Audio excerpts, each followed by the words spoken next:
নমস্কার। সংঘ শতবর্ষে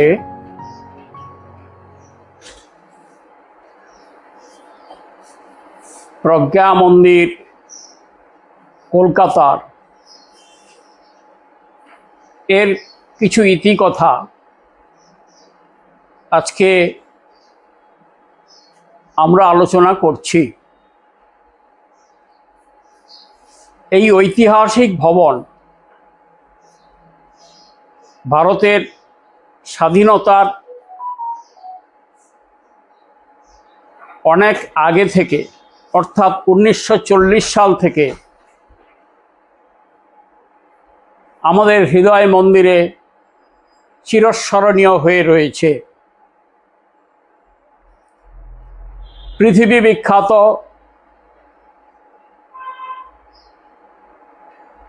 অনেক ব্যক্তি,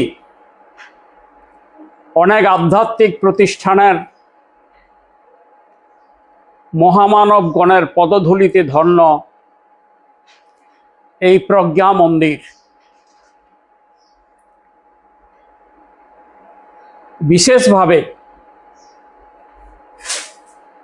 এই মাধব স্মৃতি প্রজ্ঞা মন্দিরের কথা বলতে গেলেই রামকৃষ্ণ মিশনের সঙ্গে এই ভবনের নিবিড় সম্পর্কের কথা চলে আসে।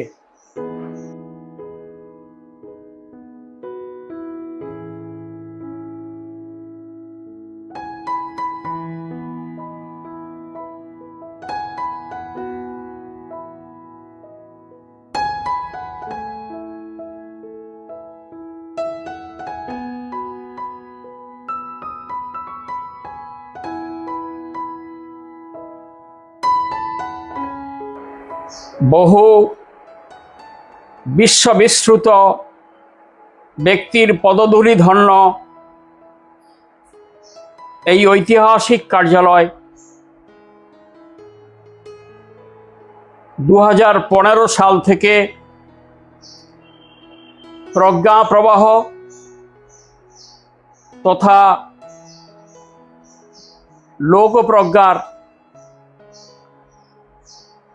রাজ্যের কার্যালয় হিসেবে পরিচিত রয়েছে। এই শতবর্ষে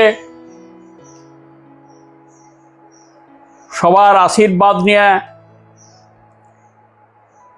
আমাদের নতুন করে নতুন চিন্তা ভাবনা নিয়ে পথ চলা আবার আমরা শুরু করছি। আশা করি সকলের শুভেচ্ছায় সহযোগিতায় আমরা অচিরেই নির্দিষ্ট লক্ষ্যে পৌঁছাতে পারব।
আমার ঠিক পেছনেই ছবি রয়েছে শ্রী গুরুজি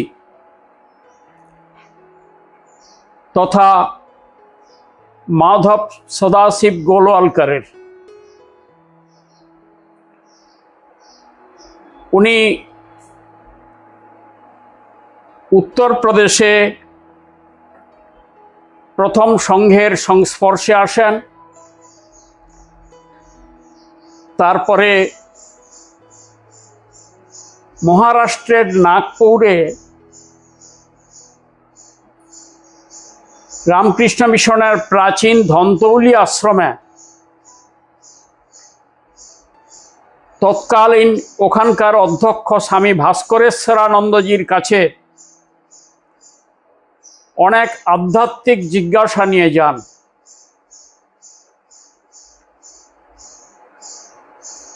ওই জিজ্ঞাসার সমাধানের জন্য ভাস্করেশ্বরানন্দজির নির্দেশে তিনি বাংলার মুর্শিদাবাদের সারগাছিতে আসেন।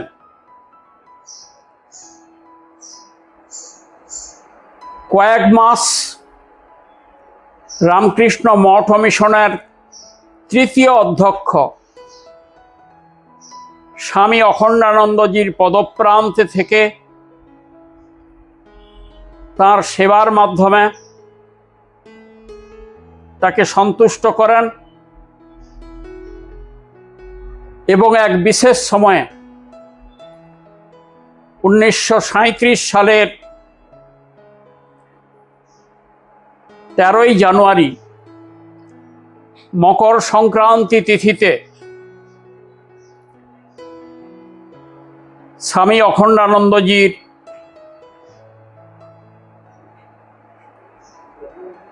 পদপ্রান্তে উনি নিজেকে সমর্পণ করেন। মাধব সদাশিব গোলওয়ালকর ছিলেন অখণ্ডানন্দজির শেষ দীক্ষিত সন্তান। অখণ্ডানন্দজি তার সমস্ত শক্তি উজাড় করে দেন গোলওয়ালকরকে। এরপরে তিনি অসুস্থ হয়ে যান। তাকে ফেব্রুয়ারি মাসে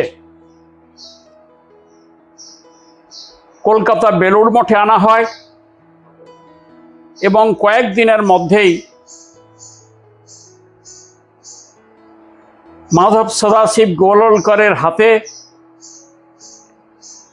তার আজীবন সাধন শক্তি সঞ্চিত কমণ্ডলু সমর্পণ করে এবং প্রিয় শিষ্যকে তার মাথার কেশ না কাটার জন্য নির্দেশ দান করে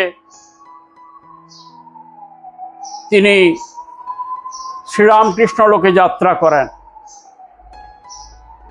তার নির্দেশেই পরবর্তীকালে 1940 সাল থেকে 1973 সাল পর্যন্ত শ্রী গুরুজি তথা মাধব সদাশিব গোলওয়ালকর সংঘের দ্বিতীয় সরসংঘ চালক হিসেবে শ্রীরামকৃষ্ণ মা শারদার স্বামী বিবেকানন্দের সেই দিব্য শক্তিতে সংঘের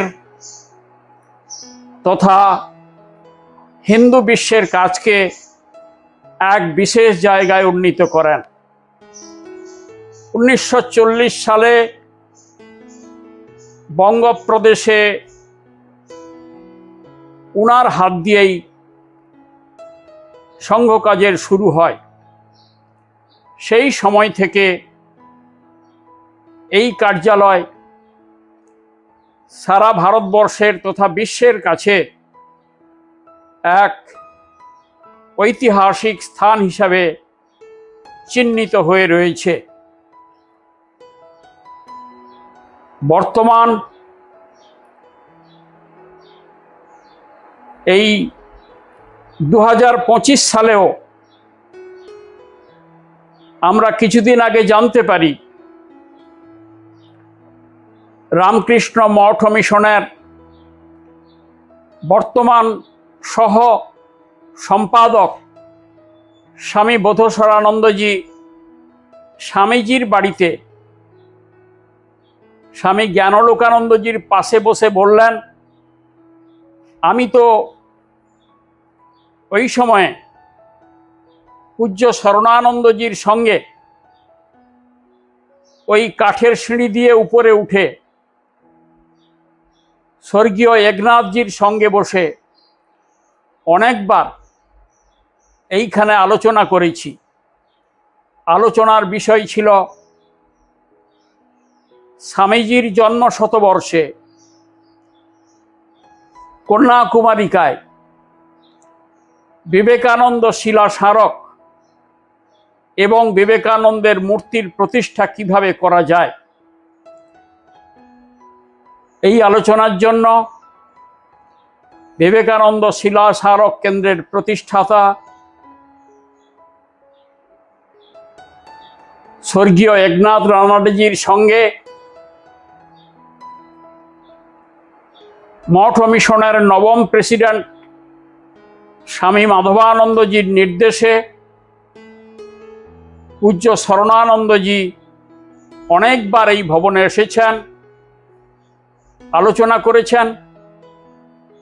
এরই ফলস্বরূপ বিবেকানন্দ শিলাস্মারক কন্যাকুমারিকায় তৈরি হয়েছে এবং 1970 সালের 2রা সেপ্টেম্বর মঠ মিশনের 10ম প্রেসিডেন্ট মহারাজ স্বামী বীরেশ্বরানন্দ, তৎকালীন রাষ্ট্রপতি ভিভি গিরি এবং আমাদের পূজ্য শ্রী গুরুজি তথা মাধব সদাশিব গোলওয়ালকরের উপস্থিতিতে বিশ্বের সমস্ত ভক্তদের উদ্দেশ্যে বিবেকানন্দ শিলা স্মারক কন্যাকুমারিকায় উন্মোচিত হয়। অর্থাৎ বিবেকানন্দ শিলা স্মারক নির্মাণের যে উৎসমুখ তা হচ্ছে এই ঐতিহাসিক কার্যালয় প্রজ্ঞা মন্দির। একই রকম ভারত সেবাশ্রম সংঘের পূজ্যপাদ সন্ন্যাসীবৃন্দ, গৌড়ীয় মঠের পূজ্যপাদ সন্ন্যাসীবৃন্দ, ইস্কনের পূজ্যপাদ সন্ন্যাসীবৃন্দ, এমনকি বিশ্ববিশ্রুত সভাপতি পূজ্যপাদ জয় পতাকা স্বামী এইখানে স্বর্গীয় বৃন্দাবনধর গোস্বামীর সহায়তায় এসেছেন এবং অনেক গুরুত্বপূর্ণ বিষয়ে আলোচনা করেছেন। এই জায়গাতেই পণ্ডিত দীনদয়াল উপাধ্যায় তার একাত্ম মানব দর্শন কলকাতার প্রবুদ্ধ ব্যক্তিদের সামনে 3 দিন ধরে আলোচনা করেছেন। এই ঐতিহাসিক ভবনেই পরবর্তীকালে যিনি ভারতবর্ষের প্রধানমন্ত্রী হিসেবে বিশ্ববিখ্যাত হয়েছেন, সেই স্বর্গীয় অটল বিহারী বাজপেয়ী অনেকবার অবস্থান করেছেন। সত্যি কথা বলতে কি, আমি খুব ছোটবেলায় এই 26 নম্বর সংঘের কার্যালয়ে এসেছি। আমি কলকাতার দর্জিপাড়া শাখায় 1956 সালে আসি, তখন ক্লাস 4-এ পড়ি। আর তার পরের বছর একটা শিবির হয় কলকাতার হাওড়ার নরসিংহ দত্ত কলেজে। তো সেই শিবিরে যাওয়ার জন্য প্রার্থনা মুখস্থ করতে হবে। তা আমি এখানে একটা প্রার্থনা বই কিনতে এসেছিলাম। এখন যেটা আপনি সামনে দেখছেন এসব তখন কিছুই ছিল না। তো সব প্রার্থনা বইয়ের জন্য এখানে আলমারি একটা ছিল, সেই আলমারি বইয়ে বইপত্র থাকতো, সেই আলমারি প্রার্থনা বই কিনে নিয়ে গেছিলাম। এখন যা আপনি এখানে দেখছেন তার ওই হলঘর আর টুকু বাদে আর সবই পরবর্তীকালে সব সংস্কার হয়েছে।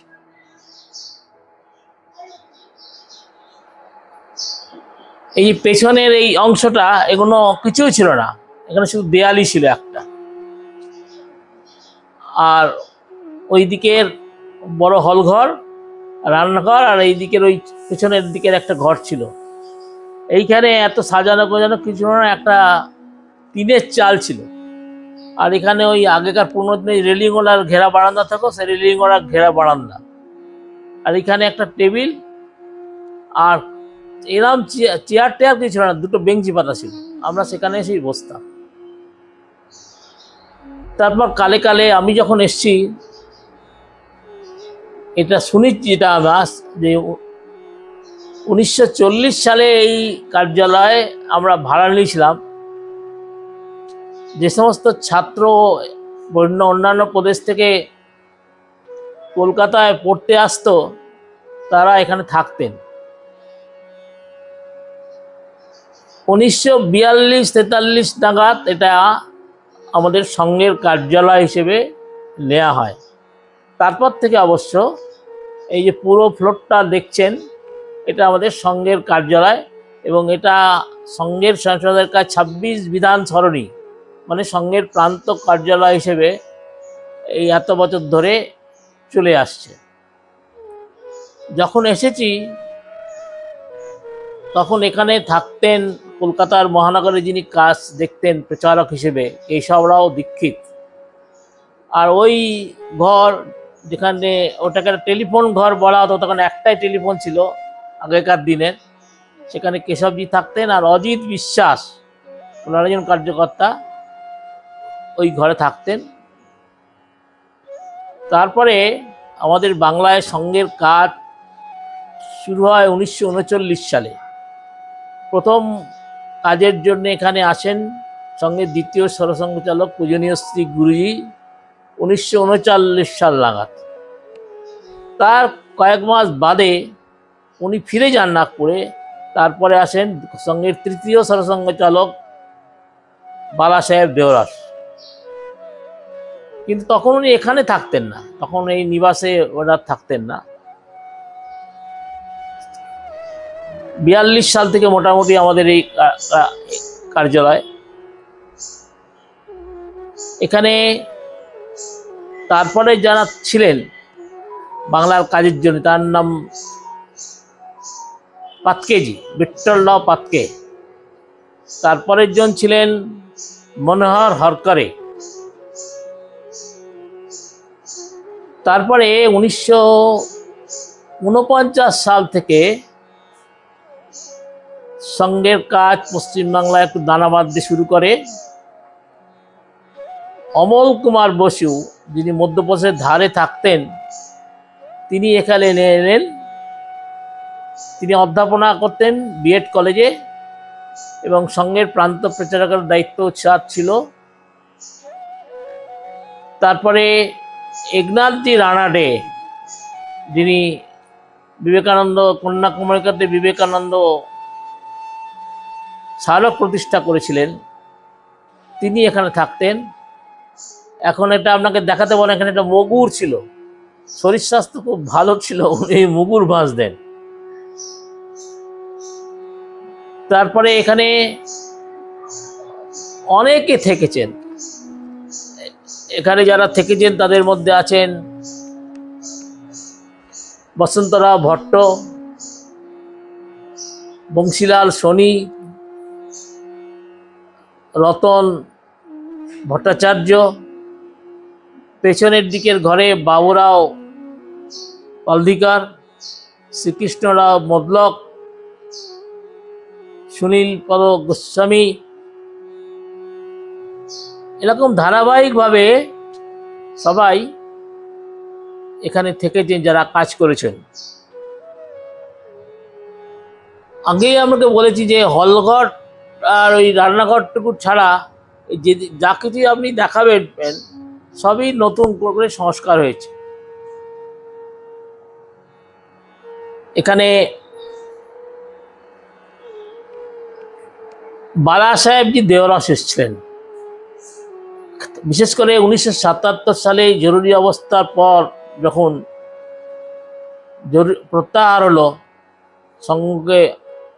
সঙ্গ আবার নতুন করে কাজকর্ম শুরু করলো, তখন বালা সাহেব এখানেই বালা সাহেবটিকে নিয়ে এসে বসানো হলো হাওড়া স্টেশন থেকে। সেখানে কিছু সাংসদের উদ্দেশ্যে উনি বললেন, সেই কি বলবো, চা খাওয়া বলুন, একটু বার্তালাপের বলুন, সেখানে আমি ছিলাম 77 সালের পর। আর তারপর ওনাকে সম্বর্ধনা দেওয়া হয়েছিল রাজেন মল্লিক বাড়িতে, আমাদের ওই চোরবাগানে রাজেন্দ্র মল্লিকের বাড়িতে। শ্যামচাঁদ মল্লিক এই ব্যাপারে খুব উদ্যোগী হয়েছিলেন। তারপরে এখানে অটলজি এসছেন, ভারতবর্ষের যিনি যিনি প্রধানমন্ত্রী, বিরোধী দলের হিসেবে প্রধানমন্ত্রী অটলজি বিহারী বাজপেয়ী, তিনি অবশ্য তখন বিরোধী দলের নেতা ছিলেন। ওই হলঘরেতে এখানে ওনাকে আমি দুবার আসতে দেখেছি, এই হলঘরেতেই বসতে দেখেছি। তো একটা মজার হলো, একদিন জিজ্ঞেস করলেন যে আমরা সংহত হিন্দু রাষ্ট্রের কথা বলে, তো বিজেপি কেন বলে না? বাহ, তখন উনি একটু আস্তে আস্তে বলেন বিজেপিও ওই বলে, একটু ঘুরিয়ে বলে। তো সেই সব স্মৃতিগুলো মনে পড়ছে। তারপরে এখানে ভারতীয় মজদুর সংঘের যিনি প্রতিষ্ঠাতা দত্তপানজি ঠেংরি, উনি এসছেন। সংঘের অখিল ভারতীয় স্তরের সব কার্যকর্তারা এসেছেন, মাননীয় মাধবরাওজি মূলে, দ্বিতীয় সরসঙ্ঘ চালক রজ্জু ভাইয়া, চতুর্থ সরসঙ্ঘ মাননীয় সুদর্শনজি, মোহনজি, সবাই এইখানে 26 নম্বরে সবার এইচবি শেষাদ্রিজি, সবার চরণধুলি এখানে পড়েছে মোটামুটি। সেই দিক থেকে সংঘের সাংসদের কাছে এটা একটা তীর্থক্ষেত্র বলা যেতে পারে সেই অর্থে। পরবর্তীকালে যখন সংঘের কাজ বেড়ে যাচ্ছিল, তো তাতে এখন যখন আমাদের স্থান সংকুলন হচ্ছিল না, তখন সংঘের যে একটা কার্যালয় তৈরি করতে হবে, সেই কার্যালয় হচ্ছে বর্তমানে কেশব ভবন, 9 অভেদানন্দ সরণি। 1989 সালে তার উদ্বোধন হয়। সেই সময় কিছুদিন বনবাসী কল্যাণ আশ্রমের এটা কার্যালয় ছিল। এই 3-4 বছর ধরুন এখানে কার্যালয় ছিল। তারপরে আবার সংঘেরই এটা কলকাতা মহানগর কার্যালয় হিসেবে চলে আসছে আর কি। এখানে অসুস্থতার কারণে আমার এখানে দুবার 15 দিন করে থাকার সুযোগ হয়েছিল, একবার 77 সালে আর একবার আর কদিন বাদে। টানা এখানে থাকার সুযোগ হয়েছিল। সংঘের প্রচারক হিসেবে 1967 সালে যখন আমি যাই, তখন এই বাড়িতেই আমাকে দইয়ের ফোঁটা দিয়ে আমার যাত্রা শুরু হয়েছিল। আমার সঙ্গে ছিলেন মাননীয় কেশবরাও দীক্ষিত, মাননীয় বসন্তরাও ভট্ট, মাননীয় মাধবরাও বানাট্টি। এই 3 জনের সঙ্গে গাড়িতে করে হাওড়া স্টেশনে গেছিলাম, এটুকু স্মরণে আছে আর কি। তারপরে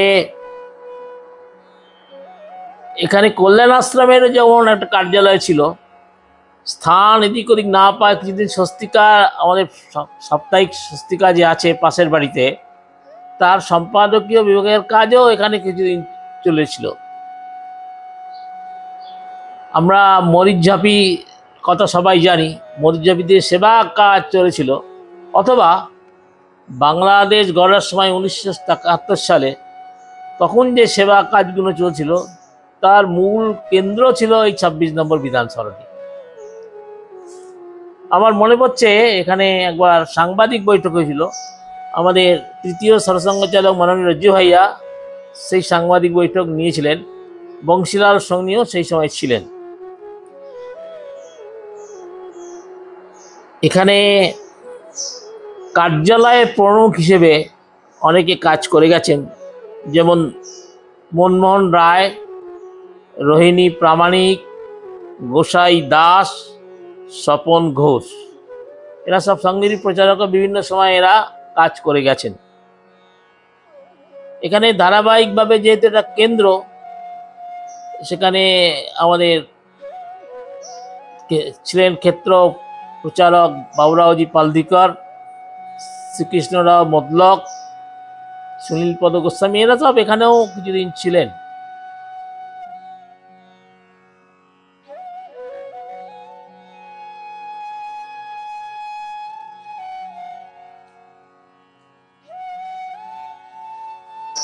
এই যে ঐতিহাসিক উপাসনা গৃহ তথা একাত্মতা স্তোত্র ও গীতা পাঠের কক্ষ, এইটি আমাদের কাছে শক্তির এবং প্রেরণার উৎস। এই কক্ষে বসেই 1940 থেকে 1947 পর্যন্ত, যখন ভারত স্বাধীন হয়নি, যখন বাংলা বিভাজিত হয়নি, সেই সময় চট্টগ্রাম, খুলনা, বরিশাল, পাবনা ইত্যাদি জেলা থেকে কর্মকর্তাবৃন্দ ওই সময়কার হিন্দুদের উপরে অত্যাচারের কাহিনী শ্রী গুরুজির সামনে এই কক্ষে বসেই বর্ণনা করেছেন। অর্থাৎ স্বাধীনতার 7 বছর আগে থেকে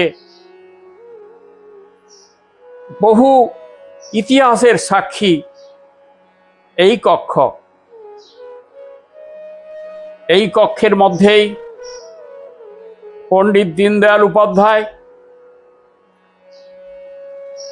পরবর্তীকালে ভারতবর্ষের প্রধানমন্ত্রী অটল বিহারী বাজপেয়ী, বিবেকানন্দ শিলা স্মারকের প্রতিষ্ঠাতা একনাথ রানাডে, ছোট্ট 2.5 হাত মাদুরের মধ্যেই নিশিযাপন করেছেন, বহু গুরুত্বপূর্ণ আলোচনা করেছেন। এখনো ওই রকম মাদুরেই আমরা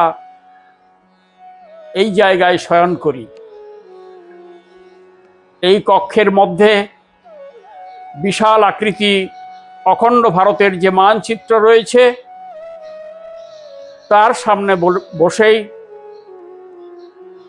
নিত্য প্রভাতে আমরা অখণ্ড ভারত স্মরণ করি। একাত্মতা স্তোত্রে 148 জন মহাপুরুষের নাম আমরা নিত্য স্মরণ করি।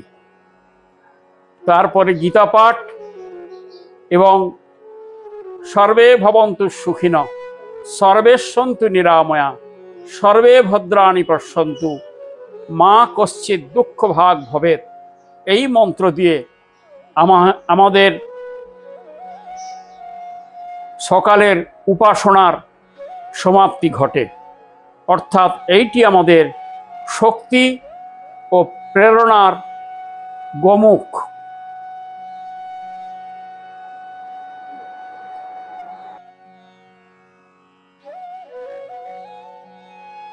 এই সেই পুণ্যভূমি ভারতবর্ষ। ভারতবর্ষ আমাদের ধর্মভূমি, কর্মভূমি, মোক্ষভূমি, জন্মভূমি, স্বর্গভূমি। এই ভারতবর্ষের কথাই প্রাচীন সমস্ত শাস্ত্রের মধ্যে বর্ণিত হয়েছে। ভারতবর্ষ আমাদের কাছে ধর্মক্ষেত্র। শ্রীমদ্ ভগবদ্ গীতার প্রথম অধ্যায়ে এই ধর্মক্ষেত্রের কথা বলা হয়েছে। এই ভারতবর্ষের কথাই প্রাচীন শাস্ত্র থেকে শুরু করে বর্তমান সমস্ত ভারতীয় মনীষীদের কণ্ঠায় উচ্চারিত হয়েছে। স্বামী বিবেকানন্দ 1892 সালের 25, 26, 27 ডিসেম্বর কন্যাকুমারিকার সমুদ্র মধ্যবর্তী শিলাখণ্ডে বসে দর্শন করেছিলেন। 25, 26, 27 ডিসেম্বর ভারতবর্ষের অতীত, বর্তমান এবং ভবিষ্যৎ দর্শন করেছিলেন। এই ভারতের কথাই বলার জন্য তিনি গুরুর আদেশে পাশ্চাত্যে রওনা হয়েছিলেন। আবার 3.5 বছর এই বক্তব্যের পরে 1897 সালের 15ই জানুয়ারি ফিরেছিলেন কলম্বোয়। 16ই জানুয়ারি কলম্বোর ফ্লোরাল হলে তার প্রথম অগ্নিবর্ষী ভাষণের বিষয় ছিল এই পুণ্যভূমি ভারত। রবীন্দ্রনাথ এই ভারতকেও বিভিন্ন সময়ে বিভিন্ন জায়গায় প্রকাশ করেছেন। তাঁর ভারত তীর্থ কবিতার মধ্যে ওই ভুবন মনমোহিনী মা এই গানের মধ্যে, ও আমার দেশের মাটি এই গানের মধ্যে এই ভারতবর্ষই বারবার ফিরে এসেছে। স্বামী প্রণবানন্দ, বিজেন্দ্রলাল রায়, রজনীকান্ত সেন, অতুল প্রসাদ সেন, নেতাজি সুভাষচন্দ্র বসু, ঋষি অরবিন্দ, ভগিনী নিবেদিতা সকলেই এই ভারতবর্ষের গুণগান চিরকাল করেছেন। এই সেই বৃহত্তর ভারত, পুণ্যভূমি ভারত, ধর্মভূমি, মোক্ষভূমি, কর্মভূমি, জন্মভূমি ভারত। এই ভারতবর্ষকে 33টি শ্লোকের মধ্যে গুছিয়ে বলা হয়েছে। এই শ্লোকের নাম সম্মিলিতভাবে একাত্মতা স্তোত্রম। এই 33টি শ্লোকে আমরা দেখতে পাচ্ছি প্রথম থেকে বর্ণিত হয়েছে ভারতবর্ষ। প্রথম শ্লোকে বলা রয়েছে সচ্চিৎ আনন্দ এবং জ্যোতির্ময় স্বরূপ বিশ্বমঙ্গলের প্রতিমূর্তি শ্রী পরমাত্মার কথা। দ্বিতীয় স্তবকে রয়েছে প্রকৃতি পঞ্চভূতানি, অর্থাৎ প্রকৃতি, কাল এইসবের কথা। তৃতীয়তে শুরু হলো ভারত মায়ের বর্ণনা। প্রথমে সচ্চিদানন্দ ঈশ্বর, দ্বিতীয়তে প্রকৃতি, তৃতীয়তে ভারত মায়ের বর্ণনা,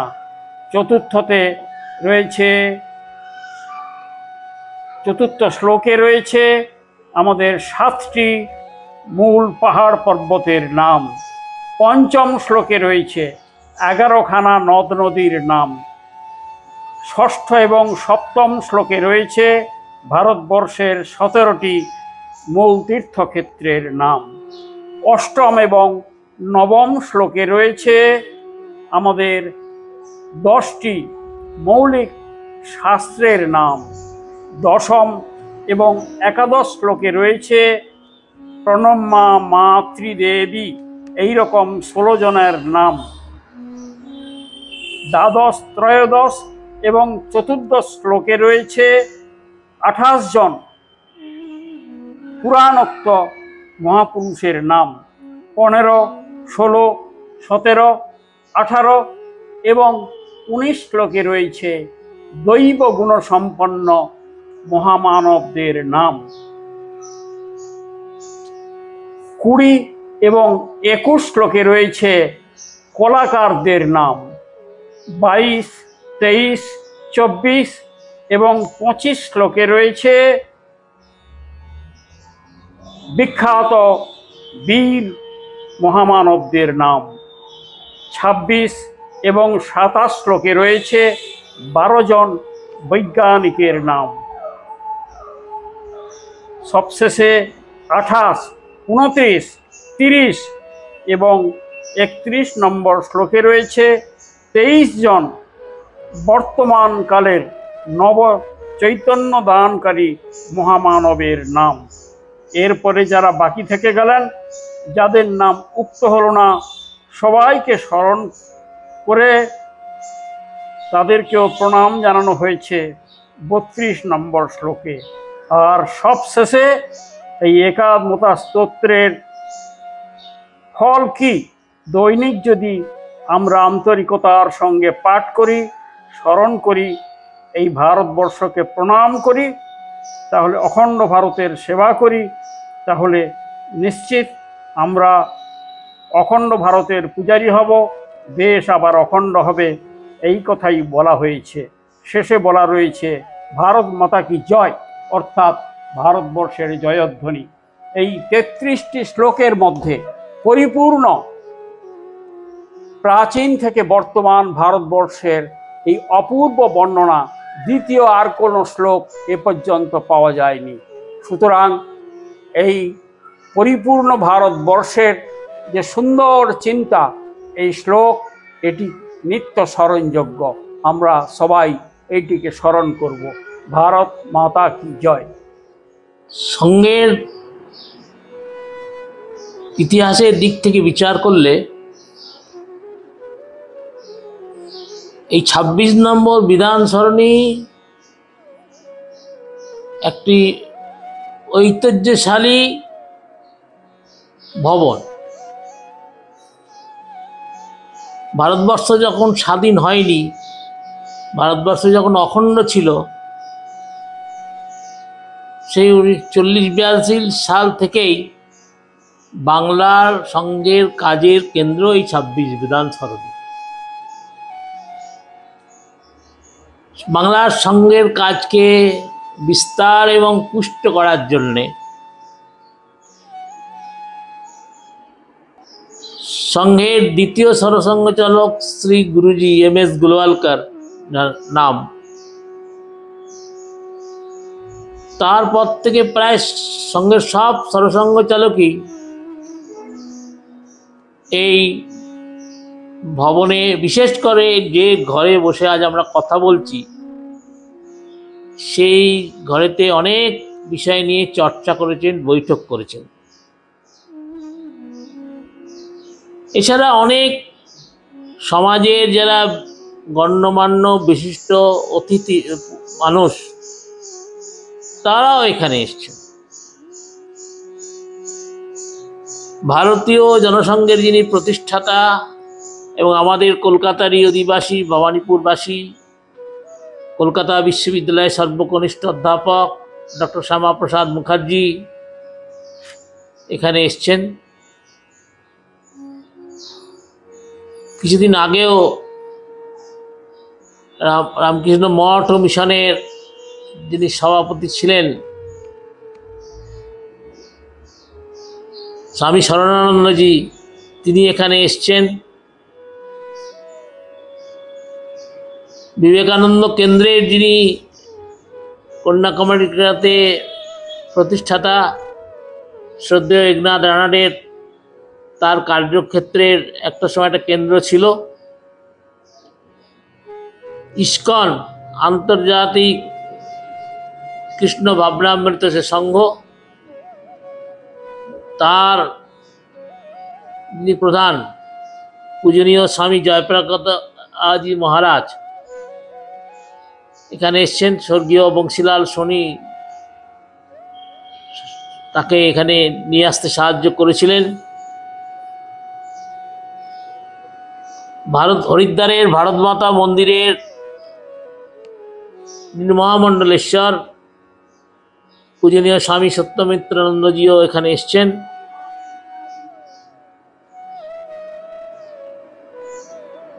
সংঘের বরিষ্ঠ প্রবীণ প্রচারক, ভারতীয় জনসংঘের শ্যামাপ্রসাদের সহকর্মী পণ্ডিত দীনদয়াল উপাধ্যায়, অটল বিহারী বাজপেয়ী, তারাও এসছেন।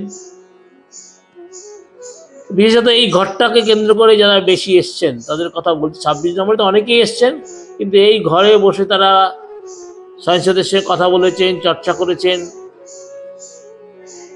এসছেন সঙ্গের তৃতীয় সরসঙ্ঘ চালক মধুকর দত্তাত্রেয় দেওরাজ, চতুর্থ সরসঙ্ঘ চালক রাজেন্দ্র সিং, প্রফেসর রাজেন্দ্র সিং, পঞ্চম সংঘ চালক পূজনীয় সুদর্শনজি, এবং বর্তমান সরসঙ্ঘ চালক মোহনরাও ভাগবত তিনি এসছেন। সবথেকে বড় কথা আরও একটা কারণে যে সঙ্ঘের যিনি প্রথম প্রচারক এক যাকে বলা হয়, যিনি তার নাম উমাকান্ত, মাননীয় উমাকান্ত কেশব আপ্তে, খর্বকায় শরীর, মাথায় টাক, এখানে এসে থাকতেন এবং ন্যাশনাল লাইব্রেরিতে পড়াশোনা করতে যেতেন এইখানে থেকেই। আর উত্তরপ্রদেশের আপনারা জানেন যে সংঘের কাজের খুবই রমরমা, যার হাত ধরে উত্তরপ্রদেশের কাজের রমরমা এবং যিনি এখানেও আমাদের ক্ষেত্র প্রচারক ছিলেন মাননীয় বাহরাজজি দেওরস, তিনিও এখানে এসছেন। তিনি এখানে অনেক দিনই ছিলেন না। আমরা একটু ভাগ্যবান বলতে পারি সুনীলদা বা আমি, এদের সান্নিধ্য আমরা পেয়েছেন। এই ঘরে বসে তাদের সঙ্গে আমরা চর্চা করার, বৈঠক করারও সুযোগ পেয়েছি। এছাড়া রাষ্ট্রসেবিকা সমিতির যিনি তখন তিনি সরকার্যবাহিকা ছিলেন মাননীয়া প্রমীলাতাই মেরে দিয়ে এসছেন। একাত্মতা যজ্ঞের যিনি পুরোধা পুরুষ মনোপন্ত পিংলেজি এসছেন। নরসিংহ দত্ত কলেজের কথা বলেছি, সেই সময় যিনি অধ্যক্ষ ছিলেন হরিপদ ভারতী। তারপরে আচার্য বিষ্ণুকান্ত শাস্ত্রী, হাওড়া গার্লস কলেজের অধ্যক্ষ এবং আমাদের সঙ্গের বাংলার প্রথম সংঘ চালক কেশবচন্দ্র চক্রবর্তী, ধ্যানেশ নারায়ণ চক্রবর্তী, নিয়ারেন্দ্র দত্ত মজুমদার, নীলমণি দাস আয়রনম্যান, কলকাতা হাইকোর্টের প্রধান বিচারপতি শঙ্কর প্রসাদ মিত্র, কলকাতা বিশ্ববিদ্যালয়ের অধ্যাপক এবং পরবর্তীকালে কেন্দ্রীয় শিক্ষামন্ত্রী ডক্টর প্রতাপচন্দ্র চন্দ্র, ভারতীয় জনসংঘের বরিষ্ঠ কার্যকর্তা সুন্দর সিং ভান্ডারী, আমাদের বাংলার আচার্য দেবপ্রসাদ ঘোষ,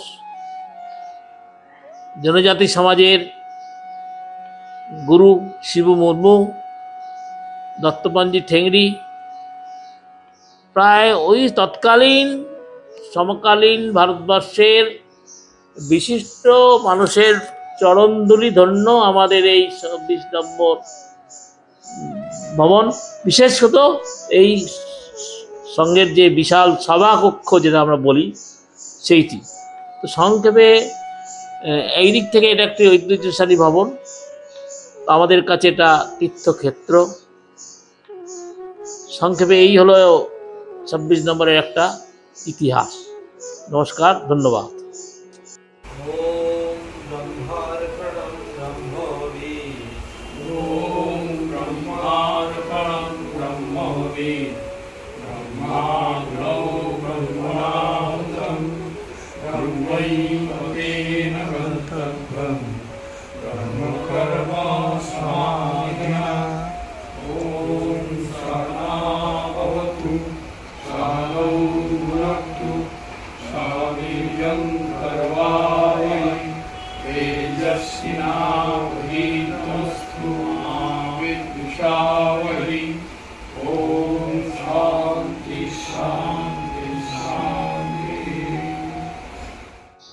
যেখানে আমরা বসে আছি এই ভবনের একটা ছোট শব্দের পরিচয় আছে 26 নম্বর। যদিও এর ঠিকানা 26 নম্বর বিধানসরণী, কিন্তু সারা প্রদেশে পশ্চিমবঙ্গে আমরা যারা ছোটবেলার সঙ্গে এসেছি, আমরা 26 বলতে এই ভবন যার নাম 26 নম্বর বিধানসরণী, এটা সারা ভারতবর্ষেই পরিচিত। রাষ্ট্রীয় স্বয়ংসেবক সংঘের কাজের জন্য অনেকেই এসছেন। সেই জন্য আমাদের এই গঙ্গার ধারে এই কলকাতা শহর, যেখানে সংঘ শুরুর আগে এসেছিলেন ডক্টর কেশব বলিরাম হেডগেওয়ার, তিনি এখানে পড়াশোনা করেছেন মেডিকেল কলেজে। এসেছেন সংঘের দ্বিতীয় সরসংঘ চালক যার জীবনের অনেকটা সময় আধ্যাত্ম জীবনের জন্য এই বাংলারই একটি জেলা মুর্শিদাবাদ সেই সারগাছি রামকৃষ্ণ মিশনে কেটেছে। তারপরে এসেছেন আমাদের সঙ্গের তৃতীয় সরসঙ্গ চালক বালা সাহেবজি দেবরস। তিনিও অনেক দিন কলকাতায় ছিলেন, এই জন্য কলকাতায় আসার যে পরম্পরা, বিশেষ করে এই ২৬ নম্বর বিধানসভা, এখানে আরও এসেছেন পরবর্তীকালে যাকে আমরা রাজ্জু ভাইয়া বলে জানি, রাজেন্দ্র সিংহ। উনি আমাদের সঙ্গের সরসঙ্গ চালক ছিলেন, চতুর্থ। এসেছিলেন সারা ভারতবর্ষে,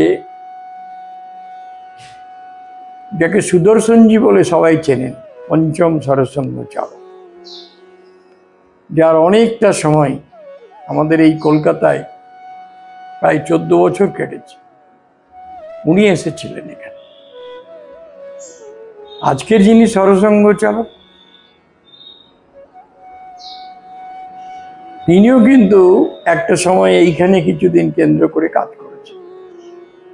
অর্থাৎ এই কলকাতা শহর সঙ্গের ইতিহাসে আজকের এই শতবর্ষের দোরগোড়ায় উল্লেখ করা যেতে পারে, অনেক প্রতিকূলতার মধ্যেও সঙ্গের কাজ করতে যারা এসেছিলেন তারা এখানে অনুকূলতার পরিবেশ তৈরি করেছে।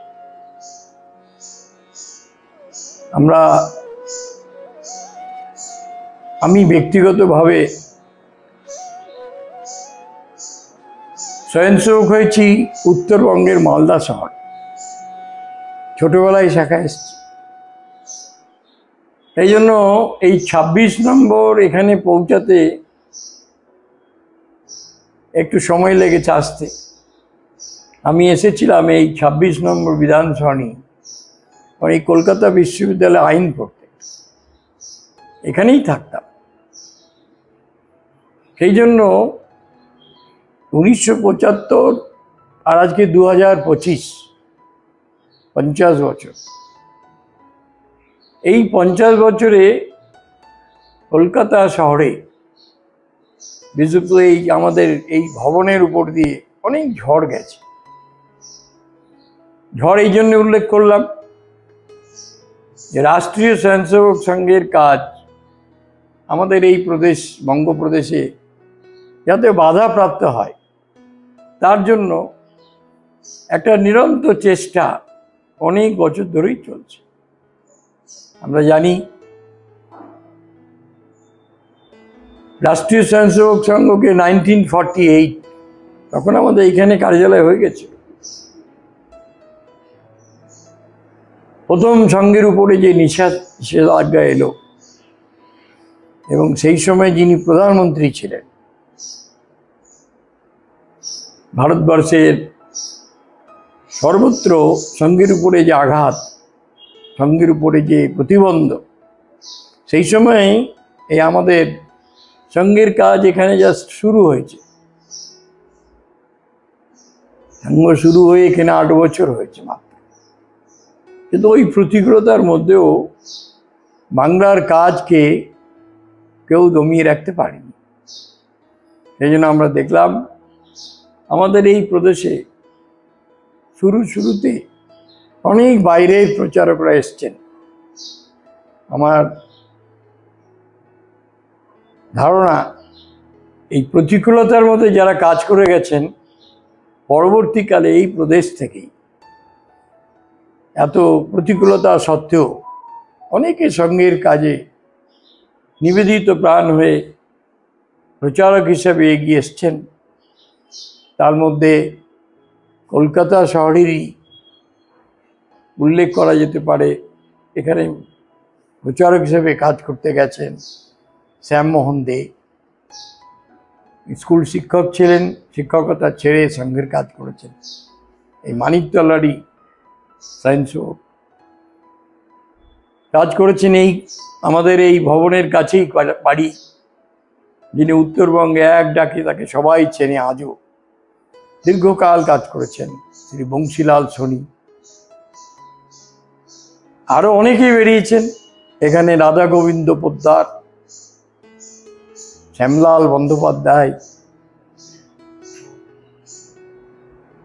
আমাদের পাশেই যে শহর হাওড়া, 24 পরগনা, হুগলি, এইখান থেকেও অনেক সঙ্ঘের কাজের জন্য বিভিন্ন জেলায় কাজের বিস্তারের জন্য গেছে। সঙ্ঘের কাজ বিস্তার হয়েছে। 1962 সাল, আমরা জানি আমাদের দেশে একটি রাজনৈতিক দল আছে, তখন তাদের কি শক্তি ছিল, কিন্তু চীন ভারতকে আক্রমণ করেনি, ভারত চীনকে আক্রমণ করেছে। এই ধরনের প্রচারে লোককে বিভ্রান্ত করে, এবং পরবর্তীকালে অদ্ভুত সেই এত অপপ্রচার করার পরও এইখানকার জনমানুষে তারা 34টা বছর বাংলায় শাসনভার গ্রহণ করেছিল। অর্থাৎ প্রতিকূলতা 1967 থেকে প্রায় 34 বছর এই রাজ্যে হয়েছে। কিন্তু আমাদের সঙ্ঘের কাজের যে শ্রীবৃদ্ধি সর্বত্র, বিশেষ করে আমাদের 71-এর যুদ্ধের সময় হাজার হাজার লাখ লাখ পরিবার, যারা আজকের যে দেশ না বাংলাদেশ, সেটা আমাদের পূর্ব পাকিস্তান, তার আগে আমাদের এই বঙ্গেরই একটা পার্ট পশ্চিমবঙ্গ, সেইখান থেকে যখন এই আমাদের কলকাতার আশেপাশে 24 পরগনা জেলা, উত্তরবঙ্গ, এসব জায়গায় অনেক উদ্বাস্তুদের মধ্যে কাজ হচ্ছে, যারা এসছিলেন বনগাঁর, ঘেরাপোতা, মালদা, বালুঘাট, এবং সেই সময় 71 যুদ্ধের সেই বাংলাদেশের স্বাধীন হওয়ার পর শহীদ মিনার ময়দানে আমাদের সেই সময় যিনি সরসংঘ চালক ছিলেন, পরম পূজনীয় শ্রী গুরুজি এসেছিলেন। আবার আমাদের বাংলার কাজের বাতাবরণ তৈরি হয়েছিল। কিন্তু সঙ্ঘের কাজ বাড়ার সঙ্গে সঙ্গে যারা এই আমাদের আদর্শ বা হিন্দুত্ব বিচারের প্রসারকে সহ্য করতে পারে না, তারা বরাবরই টার্গেট করেছে আমাদের সঙ্ঘের উপর। সালটা আমাদের 1975। আমরা জানি যে স্বয়ং দেশের প্রধানমন্ত্রী নির্বাচনে হেরে গেছে সুপ্রিম কোর্টের, হাইকোর্টের রায়ে, এবং পরবর্তীকালে সারা দেশে জরুরি অবস্থা করলেন। এবং সেই জরুরি অবস্থায় পশ্চিমবাংলায় সবচেয়ে বেশি যেখানে আঘাত হানা হলো সেটা এই ভবন, 1975 26শে জুন।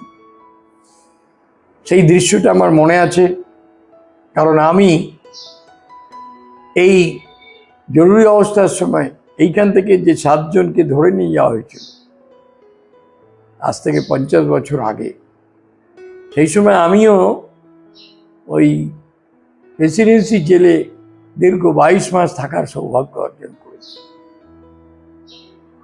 আমরা জানি ভালো কাজ তাকে কেউ আটকে রাখতে পারে না, সেই জন্য সঙ্ঘের উপরে নিষেধাজ্ঞা, শুধু নিষেধাজ্ঞাও তোলেনি, যারা সঙ্ঘের বিরুদ্ধে এই অপপ্রচার করলো তারা ক্ষমতা থেকেও চ্যুত হয়ে গেল, জরুরি অবস্থা উঠে গেল। এবং এই যে ভবন, এই পুরনো ভবন, আজ থেকে 50 বছর আগে এই ভবনের খুব পরিবর্তন, মানে এটা হেরিটেজ বিল্ডিং বললেই চলে। এই ভবন অনেক পুরনো ভবন, 50 বছর পর, অর্থাৎ ওই 75 সালের পর 77-এ যখন আবার সঙ্ঘের কাজ বাংলায় শুরু হলো, সেই সময় সঙ্ঘ কাজের বিস্তার ব্যাপক হয়েছে। স্থানীয়ভাবে অনেক জায়গায় সঙ্ঘের কাজের শ্রীবৃদ্ধি হয়েছে। উত্তরবঙ্গে কাজ বেড়েছে, মধ্যবঙ্গে কাজ বেড়েছে, দক্ষিণবঙ্গে কাজ বেড়েছে, কলকাতায় কাজ বেড়েছে। এবং পরবর্তীকালে বাংলার এই যে একটা বড় পরিবর্তন, বিশেষ করে বাঙালি হিন্দু সমাজের মধ্যে সঙ্ঘের কাজের বিস্তার গ্রামে গ্রামে। বহু গ্রামের ছেলে পরবর্তীতে এই দেশের কাজ, সঙ্ঘের কাজে জীবন এগিয়ে এসছেন। সেই জন্য আমরা জানি 83 সাল 1983 সেই সময় একটা একাত্মতা রথযাত্রা হয়েছে। অর্থাৎ ভারতবর্ষের যে সাংস্কৃতিক একতা, অর্থাৎ এখানকার যে জীবন গঙ্গার সঙ্গে যুক্ত, মাটির সঙ্গে যুক্ত। সেই জন্য এই যে সাগর থেকে সোমনাথ আর হরিদ্বার থেকে রামেশ্বরম, এরকম 4টা বড় রথ বেরিয়েছে। সেই রথযাত্রা অনুষ্ঠান এই কলকাতা শহরে অভূতপূর্ব হয়েছে 1983। সেই 83-র পর আমাদের এই প্রদেশে সঙ্ঘের কাজে শ্রীবৃদ্ধি হয়। পরবর্তীকালে এই ভবন, মানে কাজের কারণে এই ভবন তো আমাদের ছিলই, একবারে পাশেই হেদুয়ার পাশে অবেদানন্দ সরণি, সেইখানে নতুন কার্যালয় স্থাপন হয়েছিল 1989। পরবর্তী সেইখান থেকে আমাদের এই প্রদেশের সঙ্ঘের প্রান্ত কার্যালয়ের থেকে সঙ্ঘের কাজের বিস্তারের জন্য কাজ শুরু হয়েছিল। ধীরে ধীরে আজকের এই শতবর্ষের সময় আমাদের এই বিল্ডিংয়ের এই একটা গুরুত্ব আছে। অর্থাৎ নদীর যে উৎস গোমুখ, এটা আমাদের এই 26 নম্বর বিধানসভা।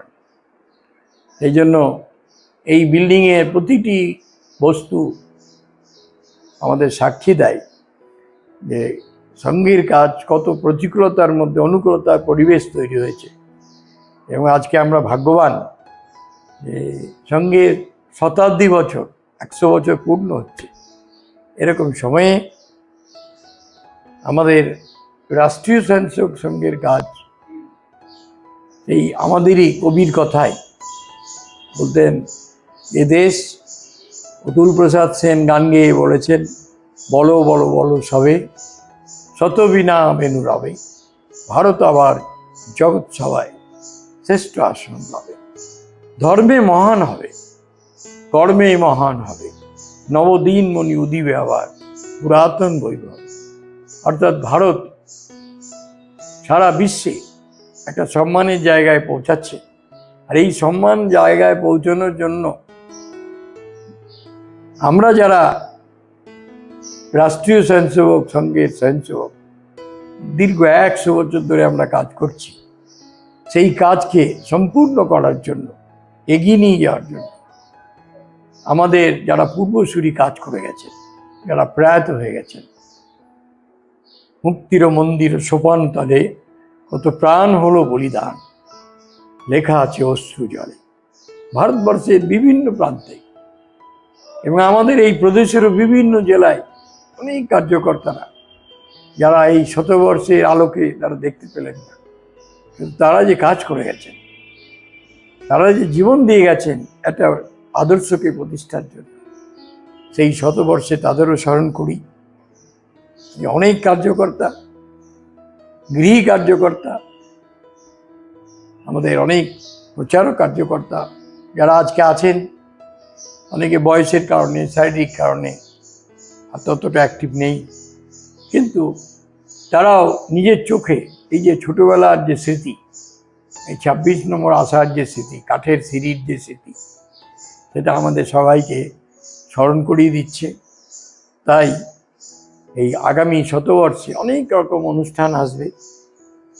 সেই অনেক অনুষ্ঠানের মধ্যে যেখান থেকে এই যে আমাদের উৎস, সোর্স, নদীর উৎস কোথায়, গোমুখ, এর সঙ্গে শুরু হয়েছিল নাগপুরে, কিন্তু সেই নাগপুরেরই কাজের যে সূত্রপাত কলকাতায় যেখান থেকে শুরু হয়েছিল, সেই ঐতিহাসিক ভবন, সেই 26 নম্বর বিধানসরণী, আজকে আমরা সেখানে এসে সেই বিল্ডিং এবং সেখানকার কাজের গুরুত্ব সম্পর্কে মনের মধ্যে যেগুলো এলো, এগুলো আপনাদের সকলের কাছে রাখলাম। ধন্যবাদ, নমস্কার। প্রজ্ঞা মন্দির তথা 26 নম্বর বিধান সরণির এই ছোট্ট ঘরটিতেই দীর্ঘকাল অবস্থান করেছেন পশ্চিমবঙ্গের সংঘ কাজের অন্যতম প্রাণপুরুষ শ্রী কেশব দীক্ষিত। দীর্ঘকাল পশ্চিমবঙ্গের প্রান্ত প্রচারক থাকাকালীন এটাই ছিল তাঁর আবাসস্থল। এখান থেকেই তিনি আমাদেরকে পথ দেখাতেন। এই যে বেঞ্চ এবং টেবিল, এইখানে পূজ্য শ্রীমৎ স্বামী শরণানন্দজির সঙ্গে বিবেকানন্দ শিলা স্মারকের প্রতিষ্ঠাতা একনাথ রানাডেজি বসে কন্যাকুমারী বিবেকানন্দ শিলা স্মারকের সমস্ত পরিকল্পনাটাই করেছেন।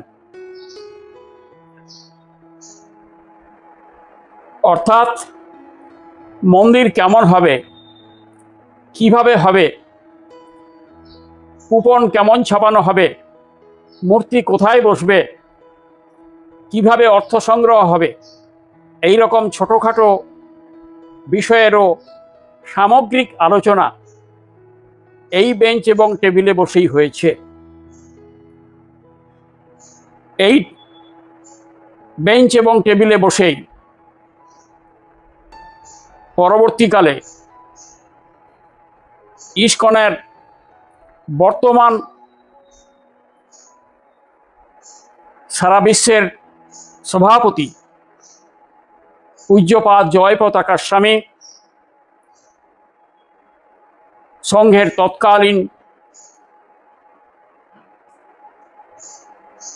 সংঘচালক স্বর্গীয় অমল কুমার বসুর সঙ্গে, স্বর্গীয় কালিদাস বসুর সঙ্গে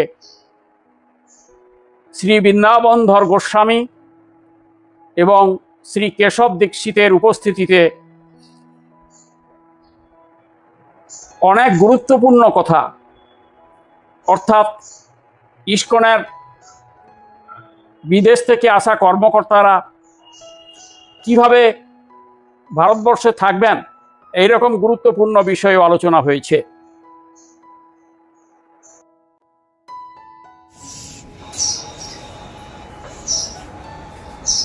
এই যে পূত কক্ষ, এইখানেই অবস্থান করতেন অখণ্ডানন্দের শেষ দীক্ষিত সন্তান তথা সংঘের দ্বিতীয় সরসংঘ চালক পূজনীয় মাধব সদাশিব গোলওয়ালকার তথা শ্রী গুরুজি। ওনার সঙ্গে সাক্ষাতের জন্য অনেকবার এই কক্ষেই এসেছেন শ্যামাপ্রসাদ মুখোপাধ্যায়। বিভ্রান্ত শ্যামাপ্রসাদকে হিন্দু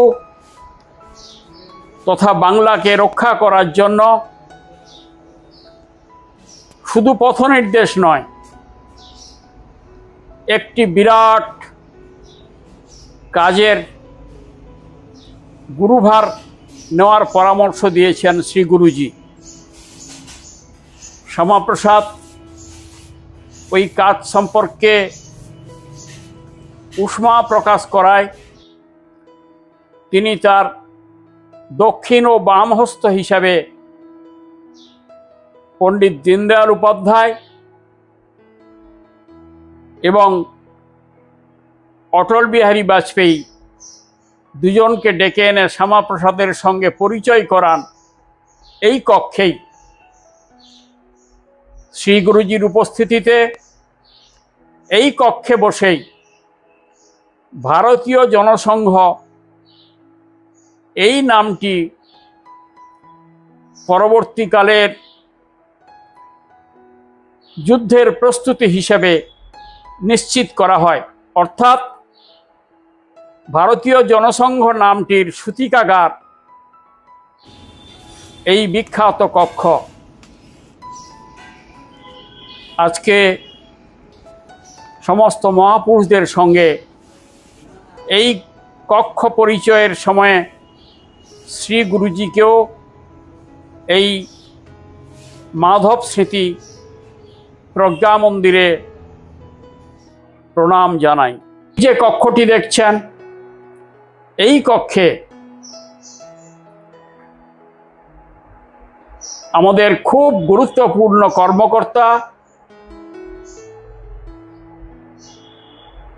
ব্যারাকপুর বিটি কলেজের প্রিন্সিপাল, সংঘের একাধারে তৎকালীন পশ্চিমবঙ্গের একসময় প্রচারক, একসময় কার্যবাহ, একসময় প্রান্ত সংঘচালক স্বর্গীয় অমল কুমার বসু অবস্থান করতেন। শত বরষের দুয়ার প্রান্তে দুর্বার স্রোত সিন্ধু, সূর্য সারথি সংঘ ডাকিছে জাগরে সুপ্ত হিন্দু। শত বরষের দুয়ার প্রান্তে দুর্বার স্রোত সিন্ধু, সূর্য সারথি সংঘ ডাকিছে জাগরে সুপ্ত হিন্দু।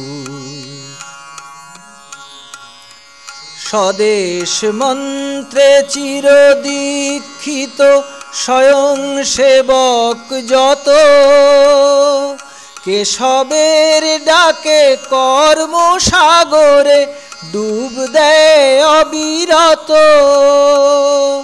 স্বদেশ মন্ত্রে চিরদীক্ষিত স্বয়ং সেবক যত, কেশবের ডাকে কর্মসাগরে ডুব দেয় অবিরত। মাতৃযজ্ঞে অর্পিত করে প্রতিটি রক্তবিন্দু, সূর্য সারথি সংঘ ডাকিছে জাগরে সুপ্ত হিন্দু।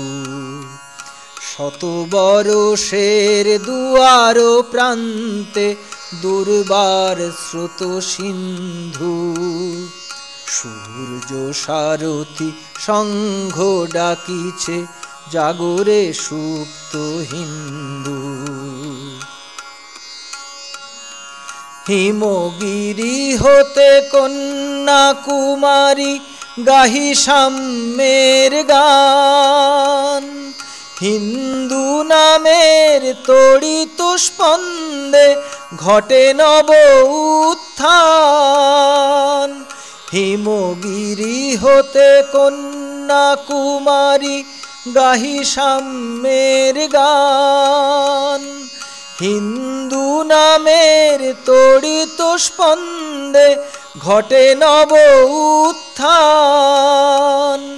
হিন্দুত্বই এই ভারতের রাষ্ট্র আধার বিন্দু, সূর্য সারথি সংঘ ডাকিছে জাগরে সুপ্ত হিন্দু। শত বরষের দুয়ার প্রান্তে দুর্বার স্রোত সিন্ধু, সূর্য সারথি সংঘ ডাকিছে জাগরে সুপ্ত হিন্দু। হিন্দু ধর্ম সংস্কৃতির অপার বৈভবে, গৈরিক বেশ সহায়ে দেশ পুনঃজাগ্রত হবে। হিন্দু ধর্ম সংস্কৃতির অপার বৈভবে, গৈরিক বেশ সহায়ে দেশ পুনঃজাগ্রত হবে। বিশ্ব গগনে ভাতিবে আবার, বিশ্ব গগনে ভাতিবে আবার উজ্জ্বল ভারত ইন্দু। সূর্য সারথি সংঘ ডাকিছে, জাগরে সুপ্ত হিন্দু। শত বরষের দুয়ার প্রান্তে দুর্বার স্রোত সিন্ধু। সূর্য সারথি সংঘ ডাকিছে, জাগরে সুপ্ত হিন্দু। সূর্য সারথি সংঘ ডাকিছে, জাগরে সুপ্ত হিন্দু।